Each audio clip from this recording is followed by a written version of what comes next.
init. Ay, ang banas. Maya na. Hindi, nakanta. Alam niyo ba guys, sa journey ko ng pagdadrive, no, wala naman talaga naturo sa akin. Ano ba yan, Pao? Huwag tinutusok likod ko. Tinutusok. Open naman likod mo, tingnan mo likod mo, dali. Patingin na likod mo. Patingin likod mo. O, diba? Open din ang likod mo. O, diba? Sexy naman. So, ito nga kami sa palengke ng guys, Santa Rosa, guys. Namili kami. Wow, Pao. So, dito sa palengke, si Pulay, pinagigiliwan ng mga tindera. Sabi na, ang ganda daw ng dress. Kasi nga open ang likod. Wow, ano pa naman yan? Nanunusok. Paras kami guys, open ang likod. So, sabi ko nga, sa journey ko ng pagdadrive guys. Ano ba naman yan?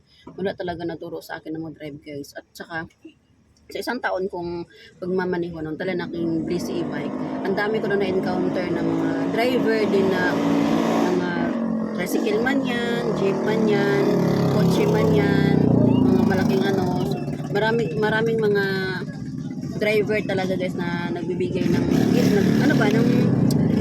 yung mga pasensyoso sa daan talaga, kalsada. Meron din namang iba na madamot. Alam mo yung maliit lang, alam nila maliit lang yung sasakyan mo, bigyan pa padaan sa tabing-tabi ka na nga, paharurot pa rin.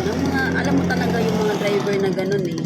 Alam mo talaga yung sino yung mga driver na madamot sa daan, sino yung mga driver na marunong umintindi. So marami na ako na-encounter guys na mga ganong klaseng mga driver no. So sa isang taon ko na experience sa pag-drive, marami na ako na-encounter na ganyan.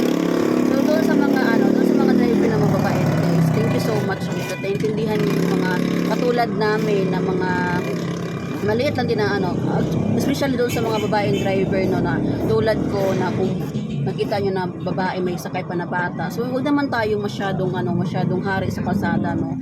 Magkaintindihan na lang tayo pagdating sa kalsada no, kasi lahat naman tayo gumagamit ng kalsada. Hindi naman ibig sabihin na kami na naka-e-bike is hari ng kalsada. Hindi po ganoon. Kasi totoo lang mga naka-e-bike guys, tabi lang po talaga. Tabi lang po talaga ako. Kasama ko lagi anak ko. Every time nalalabas ako ng bahay, kasama ko lagi ang anak ko. So, hindi ko talaga napapahari-hari. Hindi ako pupunta sa gitna guys. Ayoko talaga kasi kasama ko anak. Saka naka-e-bike lang ako. Anong laban ko doon sa mga laking sasakyan guys? So, di ba? So kanina may kotse kanina na parang van. So, parang hindi ko na mabanggitin kasi dito lang siya banda eh. So yung sabi ng anak ko, ano daw yun? Kung nakakaya mo siya. Pauline. Siya na po, di ba? Ang ganda ng damit, guys. So anyways, guys, sa mga gustong umorder pala ng damit na katulad kay Pauline, nasuot niya ngayon po. Tayo nga po.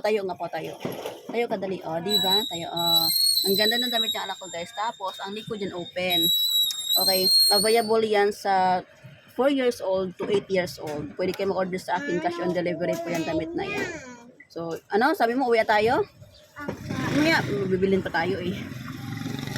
So, yun lang po guys. So, lalakad na naman at punta naman kami sa iba. Nakabili na kami dito. Ayan kami, di ba? So, saglit na pag-vlog dito. So, yun na kami guys. Yun lang. Bye-bye!